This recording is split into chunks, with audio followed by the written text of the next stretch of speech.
সকলে আমার প্রীতি ও শুভেচ্ছা নেবেন। আশা করি ভালো আছেন। ইংরেজিতে একটা প্রবাদ আছে, নেসেসিটিস নোস নো ল।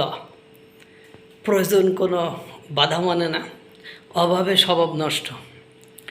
আবার কি করে মানুষ মুখে একরকম কাজে আর একরকম। এক সময় দেখতাম 5ই আগস্টের জুলাই গণঅভ্যুত্থানের পরে বাংলাদেশের হেফাজত ইসলামের মামুনুল হকেরা আফগানিস্তানে যাইতো এবং তারা ওই যে আফগানিস্তানের মতো বাংলাদেশ বানাইতে চাইতো। কিন্তু দিন শেষে যে গতকালকে যা দেখলাম, গতকাল 15ই আগস্ট ভারতের 80তম স্বাধীনতা দিবস উদযাপিত হয়েছে। ঠিক ওই দিনে আফগানিস্তান তাদের দেশে আফগানিস্তানে ভারতের স্বাধীনতা দিবস উদযাপন করেছে, গেয়েছে ভারতের জাতীয় সঙ্গীত, তুলেছে ভারতের জাতীয় পতাকা, অর্থাৎ জাতীয় পতাকা উত্তোলন, জাতীয় পতাকা গাইছে এবং মহাসমরে আনন্দ উৎসবের মধ্য দিয়ে আফগানিস্তানরাই ভারতের স্বাধীনতা দিবস উদযাপন করেছে। অথচ দেখেন বর্তমান সময়ে যদি শরিয়া আইন মানা কোনো দেশের কথা উল্লেখ করেন তাহলে চোখ কান বুঝে যে দেশটির নাম বলতে হয় সেই দেশটির নাম আফগানিস্তান। আফগানিস্তান অর্থনৈতিকভাবে বিপর্যস্ত একটি দেশ।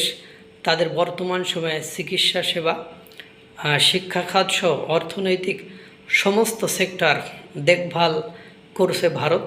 তাদের বিপদে সবার আগে যে দেশটি পাশে যেয়ে দাঁড়ায় সেই দেশটির নাম ভারত। সুতরাং বুঝতেই পারছেন, এবং তাদের স্বাধীনতা দিবস পালন করতে তাদের একবারও বাধেনি। তাদের জাতীয় সঙ্গীত গাইতে, অর্থাৎ ভারতের জাতীয় সঙ্গীত গাইতে আফগানিস্তানের একবারও বাধেনি, কোনো সমস্যাই হয়নি। যত সমস্যা, কারণ যাদের সমস্যা দিল্লি না ঢাকা স্লোগান যারা দেয় তারা কিন্তু বলেছে যে বিএনপি সহ অন্যান্য রাজনৈতিক দলকে ভারত লাল কার্ড দেখায় না, আমাদেরকে লাল কার্ড দেখায়। লাল কার্ড দেখানোর কারণ আছে, তোমরা দিল্লি না ঢাকা স্লোগান দাও, তোমরা ভারতের চিরশত্রু চীন। কালকে ডক্টর তায়ের সে কথা বলেছেন যে চীন আমরা ক্ষমতায় যাই, তারা তো এক ধাপ এগিয়ে রয়েছে।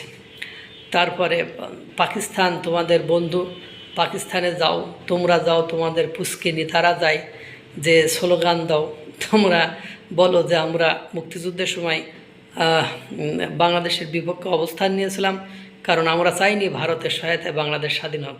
সুতরাং তোমাদের তো লাল কার্ড দেখাবেই। সুতরাং দেখেন, আফগানিস্তান বলেন, বালুচিস্তান বলেন, আজাদ কাশ্মীর বলেন, সর্বত্রই কিন্তু ভারতের স্বাধীনতা দিবস উদযাপিত হয়েছে, বাংলাদেশেও হয়েছে দীনেশ ত্রিবেদীর উপস্থিতিতে। মহান সৃষ্টিকর্তা সকলকে ভালো রাখুক, সুস্থ রাখুক।